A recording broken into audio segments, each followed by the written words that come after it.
Hello and welcome to another Bushwhacker review. Today we are going to be taking a look at Chase Briscoe's High Point Darlington win from 2020. As always, take a quick look at the box. As you see, we have your generic NASCAR Xfinity Series race version box. Got the NASCAR Xfinity Series logo, got a winner sticker and raced version. Down the side, you got 2020 race winner, 2020 NASCAR Xfinity Series winner. Got to render the car right there, standard finish. Made a total 552 of these things. Honestly, kind of a low number. I was expecting more. Got NASCAR Xfinity Series, standard finish. Got a winner sticker. Got the 2020 race schedule. I still cry every time. 2020 Action Racing Collectibles. And you, of course, have your copyright and such on the bottom of the box. Here is the car itself. The win that was honestly the most feel-good win of 2020, and honestly the most feel-good win in a long time. Like, I don't see how anyone could be sad about this win. It was a beautiful win. It was a very emotional win for Chase Briscoe. I'm really happy that Lionel did produce the diecast. Chase Briscoe literally said that he was going to get this made no matter what. Like, this win meant so much to him that he was going to, like, order all of them if he had to just to get it made. But just a beautiful, beautiful win. Then, if you, for some reason you don't know the win, I don't know how you couldn't, but he held off a hard-charging Kyle Busch. Kyle Busch was even halfway trying to wreck him a couple different times. And he was able to hold him off on the day that he learned that his wife had a miscarriage.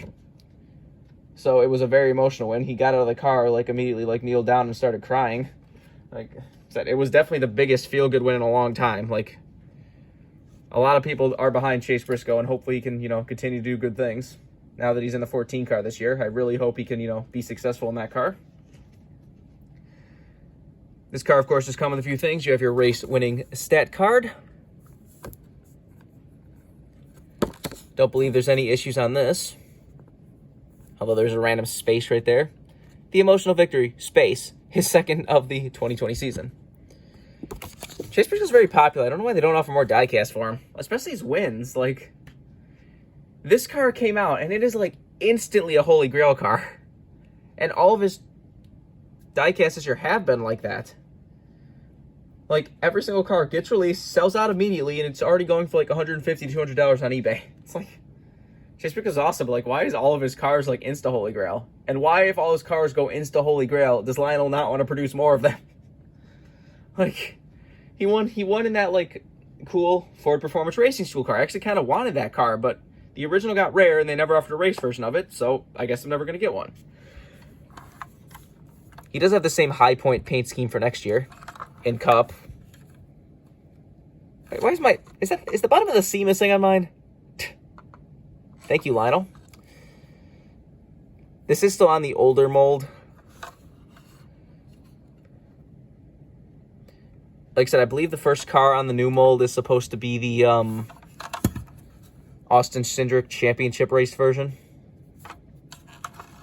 See, there's a lot of damage. Like I said, Kyle Busch was roughing up Chase Briscoe in this race. Maybe a little too much. Like, he almost tried to wreck him a few times. Like, Kyle, it's an Xfinity race. Calm down. But I said, because it's on the old mold, it does look very awkward from the front end. You have, like, the grills, like, folded down, sticking out over the lip. And said, this old mold does not bode well. I don't know why Lionel ignored trying to make a new mold for so long, up until, the end of the year when they finally admitted they're going to make a new mold. But now they have a new mold. They should really go back and offer some of Chase Briscoe's wins, please. He said, I want that Ford Performance Racing School car. So, don't know if I'm going to get one now because it's a $200 car already. But anyways, let's get down to sponsors. On the hood, you have highpoint.com. Got Ford Mustang. Well, actually, there's no Mustang anymore. They got rid of the Mustang in the grill part. Got Stuart Haas Racing and number 98. Does have the little Shelby Cobra logo on the grill that Chase Briscoe ran all year, as opposed to what the Cindric ran. Down the side, you got Ford Performance Racing School. You got Ford Performance Racing School, Fins, and Haas. And in front of the rear wheel, you got High Point, Fields, Exalta, and Rush Truck Centers. On the C post, you got Mobile One, and on the B post, you have Ford, Mobile One, Haas. What's that bottom logo? What is that orange logo at the very bottom of the B post? Somebody tell me what that is. I can't honestly tell what that is. Just has your regular contingencies and such up front. On the back, you have highpoint.com twice. Got the Ford Michigan license plate and number 98. Got Ford Performance Racing School on the deck lid, which is weirdly far up on the deck lid instead of kind of centered on the deck lid. Or maybe that's something to do with the new mold versus the old mold. On the roof, you have highpoint.com. This is number 55. Pretty low number there. And you got the same stuff down the other side. Take a look under the hood if it wants to open, which of course it does not. There you see it says powered by Ford under there. There's the engine detail if you want to see that.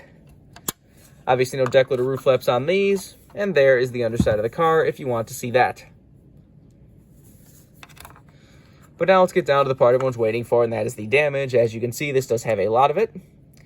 The front end of the car is white, so it is very dirty. Got a few marks right there on the fender. You see down the right side, he's got, marks down there where the splitter got dented in. Got some big old marks right there on top of the wheel. The lettering is all kinds of rubbed off on the right front tire. Down the side, you got scrapes. You can even see the body panels kind of dented in a little bit. And then the right rear is completely destroyed. Got all that red and white paint off the Darlington wall. You can see some of that composite body, like honeycomb pattern stuff on the C-post and back there on the corner where it's damaged. I do enjoy that these composite body cars can take a much bigger beating than the cut bodies currently can. Like I said, the cut bodies, you just even touch a car, and it cuts their tire down and they wreck. It's like these cars can beat and bang and bounce off the walls like the old COT cars and still be fine. So I kind of hope they do bring some composite body stuff to Cup soon, at least for that reason alone. See, the back bumper is honestly pretty clean. Kind of surprised. Kyle Busch was always beside him, I guess. Never really was hitting his bumper. And then you see on the left rear, you got more marks and stuff. The lettering is, again, rubbed off of the tire. And you got a big old tire donut in front of the rear wheel right there. It's been a while since we got a big donut like that on a diecast. See down the side, again, is all scraped up and scratched up. Got another tire mark right there. You see the left front is the only one that actually still says Goodyear Eagle on it. And it's still marked up around the fender where he got beat and banged. Like I said, Kyle Busch hit him in the left side a couple times, bounced him into the wall a couple times. Kyle was really going for it, which, like I said, seems a little excessive for an Xfinity race, but hey. One thing worth pointing out for some reason is that this, the windshield banner is, dark. It's usually just a bright white, but this one's, a weird, off-white gray color. I mean, you can just see the white compared to the 98 on the roof. I've never seen it look like that. I don't know what Lionel did that for. Just a beautiful, beautiful diecast. I don't know why my phone hates blue cars so much. Like I said, this is definitely... I knew this was going to be a popular diecast just because, like I said, it was definitely the biggest feel-good win of the entire year. Like I said, this thing is already insanely rare. If you didn't get it already, you're going to be paying $200 for it on eBay. Because, like I said, everyone's Chase Briscoe's cars gets insta-holy grailed the second it comes out. So, like I said, if you want this and you didn't get it, you might have missed out already. Kind of like I did with the Ford Performance Racing School car. Like I said, Chase Briscoe is definitely a nice guy, a fun guy, and like I said, I really hope he has continued success in NASCAR. I really hope he can win the Cup Series and, stay in the ride for a long time. I mean, it's a quality enough ride. It is Stewart Haas Racing.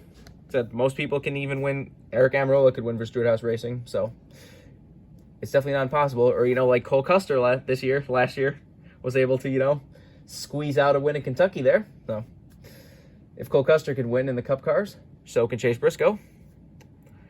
But I think that's pretty much all there is to say. This has been a review of Chase Briscoe's Darlington win from 2020. Hope you enjoyed, and thanks for watching.